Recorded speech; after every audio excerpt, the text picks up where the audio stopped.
Hey, how's it going? Not too well at the moment. What, headaches? Well, those I can live with. No, I've been going over the shooting, thinking back to the night that everything happened. Can't make any sense of it. What do you mean? I mean any part of it.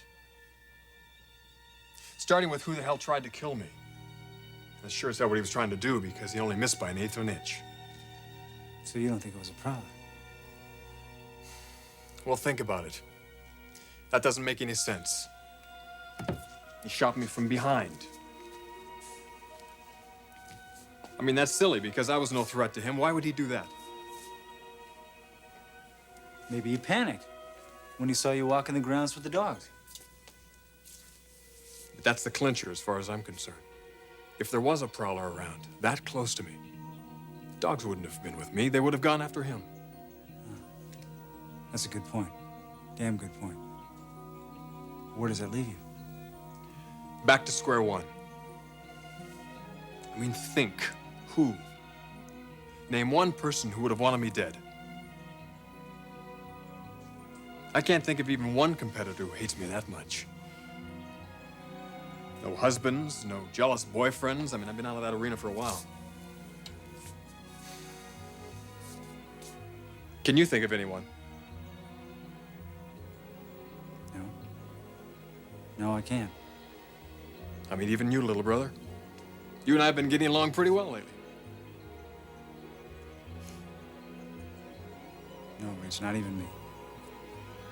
There are a couple of things that seem a little bizarre where you're concerned. Well, like what? Thinking back to the night I was shot. How could you have slept through all that? I mean, a gunshot, the dogs barking, ambulance, paramedics, mom hysterical, dad shouting. Look, I know you had a sleeping pill, but still, to sleep through all that. Well, there's something else I didn't tell you. After I took the sleeping pill, I had some scotch. You mix booze with a sleeping pill? That's pretty dangerous. Yeah, I know. And I still can't figure out why I did that.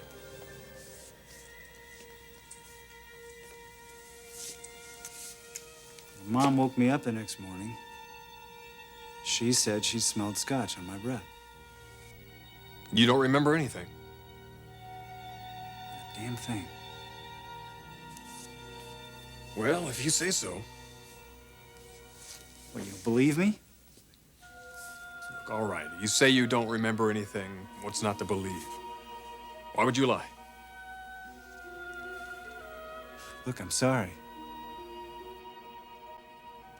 I gotta get back to the office. I'll come back and see you. See if you solved the case. All right. Thanks for coming.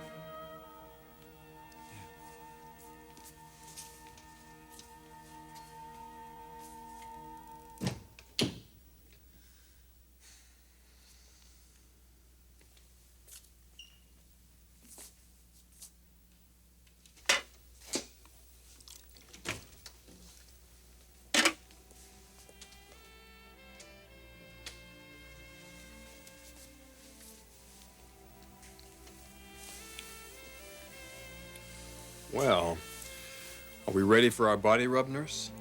No, darling. It means we're ready for the barium enema.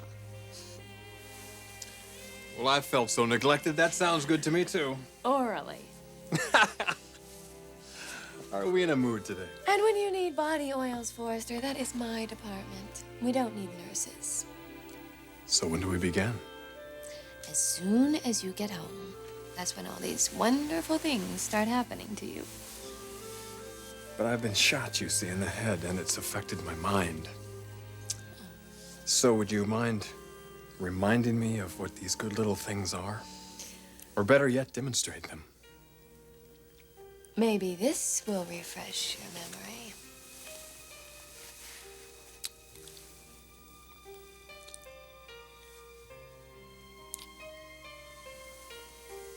Well, do you remember now?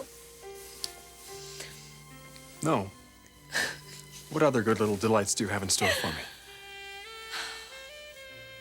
When I get back. When you get back from where?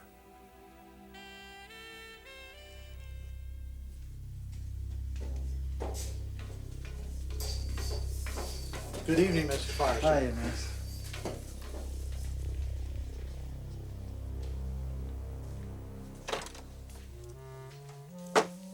Lieutenant, expect to find you here. Mr. Forrester, got a couple of questions to ask, if it's all right with you. Sure, no problem.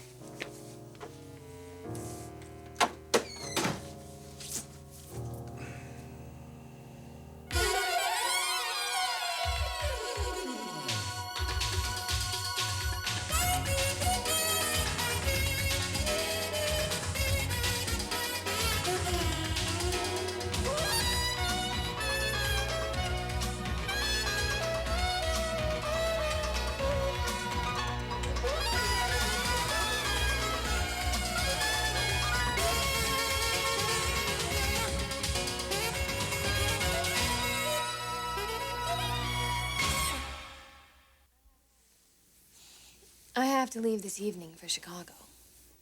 What's going on there? A medical research conference at Northwestern. They've asked me to speak at a symposium, plus present a paper. Or should I be impressed? Most definitely. Then I'm impressed. It really is an honor. It's because you're good. You know, that's a side of you my mother, neither of my parents know anything about. Do you think it would make any difference to your mother? Do you? I doubt it. Well, I should bring her down to the lab. That ought to impress her. Don't hold your breath. So how long will you be gone? A couple of days. Oh, I wonder which one of us will get home first. It'll probably be pretty close. Don't you want to take off this coat? No, I am wearing it for a reason. What is that? The day that all this happened to you, I was kind of depressed about my mother. And you did something really neat. Do you remember that red dress? Sure do. You were supposed to ship it to Milan, but instead you took it out of the order for me. You're wearing that dress underneath this? You spoiled my surprise. Well, let's see it. Let's see it.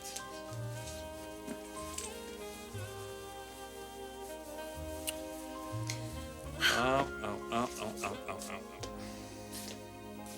oh. Well, what do you think? I think I was right. It's made for you. On our first night out together, this is what I'm going to wear. I'll miss you. I'll miss you too, Logan.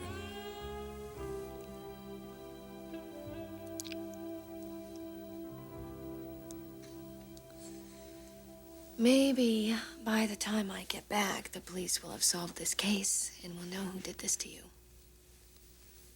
They'll get him. I have no doubt. They'll get him.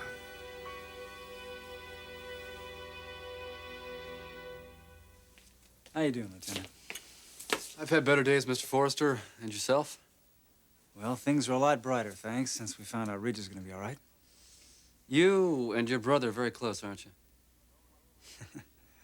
Well, we're like blades of the same pair of scissors, Lieutenant. Always cutting on each other, but don't get between us.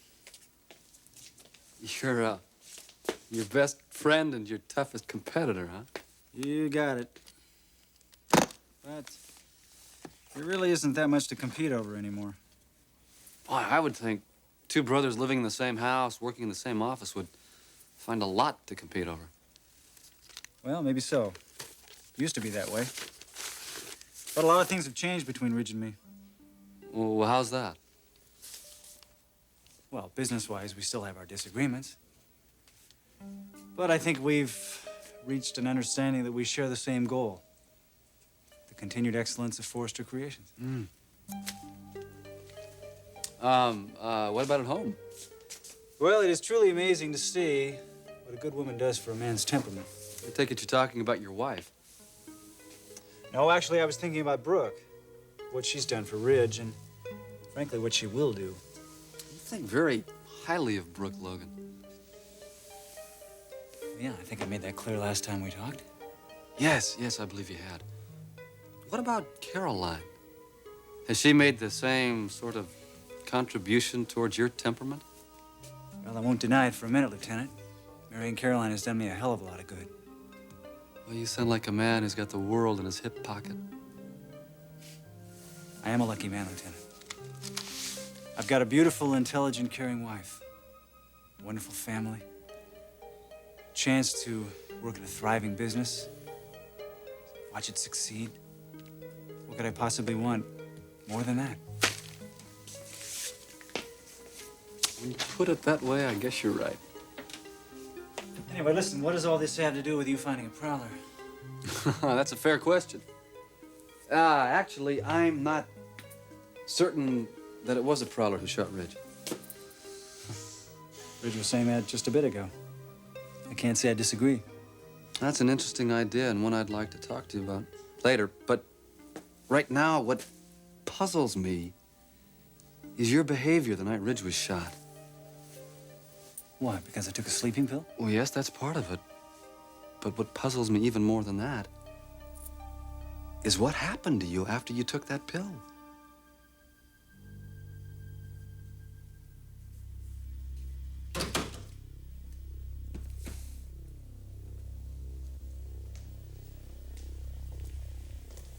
You're late. I would have been home sooner, but I had an unexpected guest. Who? Lieutenant Burke. He came to see you again? What did he want to talk to you about?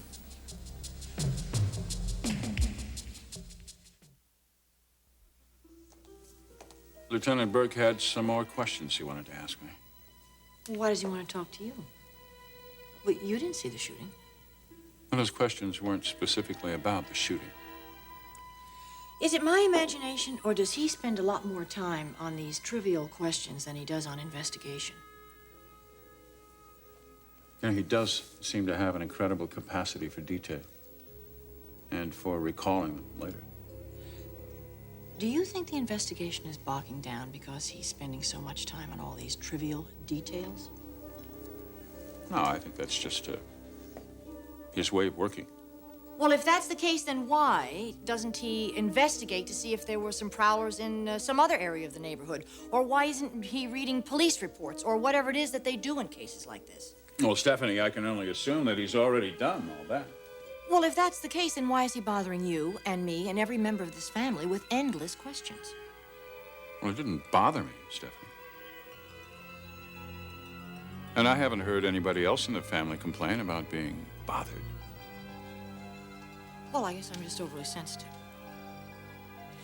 I think maybe there's something hidden behind all the questions. I have to admit, I had the same sort of feeling today. Why? A feeling of unease about the direction his questioning was taking, the subtext. Explain that to me. Most of his questions today were about Thorne. Are you saying to me that he's determined that Thorne could be a potential suspect? That's the impression I got, yes. Why? What exactly did he say? Well, he wanted to know why I thought Thorne had taken a sleeping pill. He wanted to know about Thorne's relationship with Caroline. Well, I hope you straightened him out about that relationship. Well, I think I did. But I got the impression that he knew all the answers before I even said them. What else did he ask you?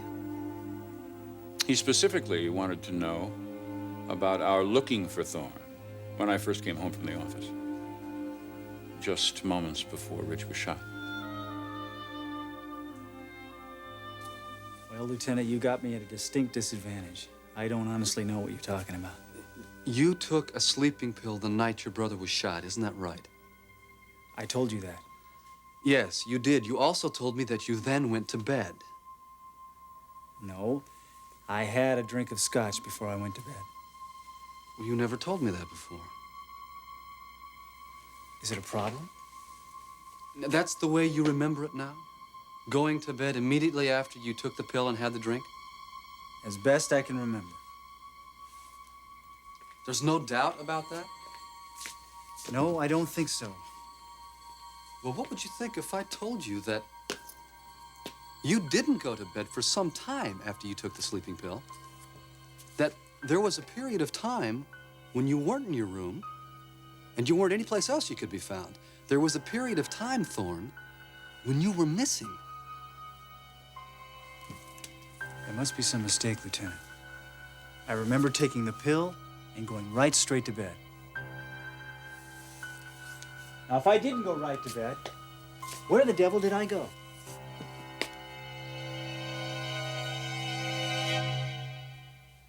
Dr. Davis, telephone, please. Miss Wilcox, look what's going on in there.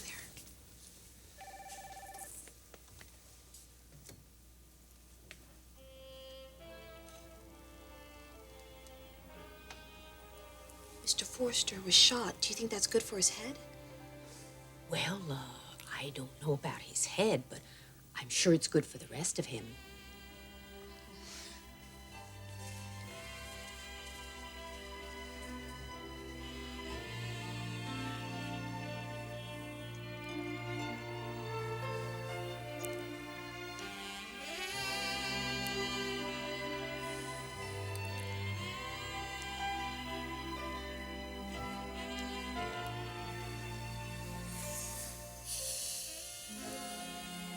Just a little something to remember me by.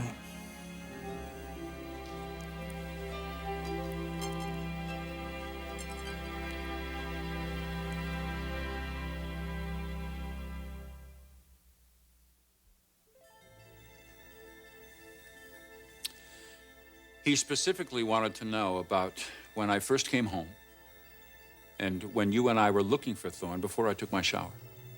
Why did Burke question that? Well, he didn't question that. He just wanted me to elaborate. Just what did he want to know? Well, apparently the lieutenant was under the impression that you and I conducted this thorough search of the house and the grounds looking for Thorne, and he wanted to know where we found him and when. So what did you say? Well, first of all, I told him we didn't conduct a complete search. We just went outside to see if he'd fallen asleep by the pool or something like that. Did that satisfy him? No, not completely. Oh. Well, what troubled him about it? He was disturbed by the fact that you had looked for Thorne in his bedroom and hadn't found him there. Oh, you told him I looked in the bedroom. You know, I must have. Now, he doesn't let a thing go by.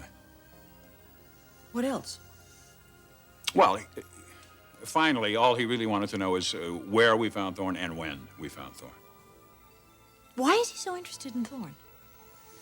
Well, you know, originally, I think he was under the impression that Thorne was asleep in bed when I first came home from the office.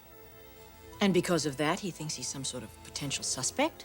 Well, right now, he's calling him a loose end. Well, that's saying the exact same thing, just in a different way. Well, I hope you're wrong about that. He asked you when we found Thorne? What exactly did you say to him, darling? Well, I told him that I hadn't seen him and that he would have to talk to you. But I thought that you found him in his bedroom while I was in the shower. Yes, that's exactly what happened. I can't wait to talk to the lieutenant. I hope he wants to ask me some more questions, because I'm going to tell him exactly what I think. That he is wasting all of our time, yours, mine, the entire family's, with these silly and insulting questions. So you tell me, Lieutenant, if I didn't go straight to bed after taking the pill, where did I go? I'd like you to tell me that. As God is my witness, I thought I went straight to bed. Now you say I didn't. No, your mother said you didn't.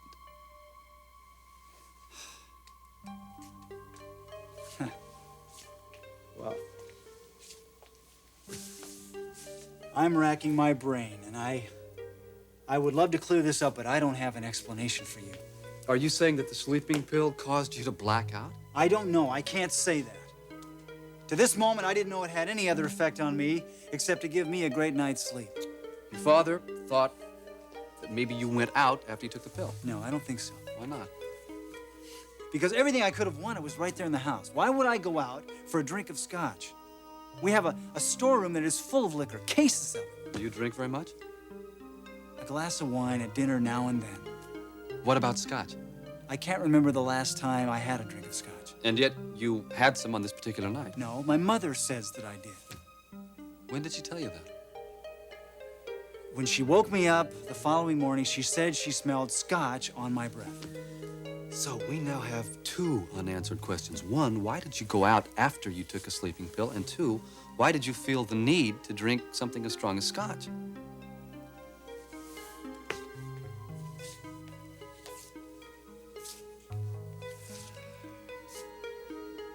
It doesn't make sense, does it? No, it doesn't.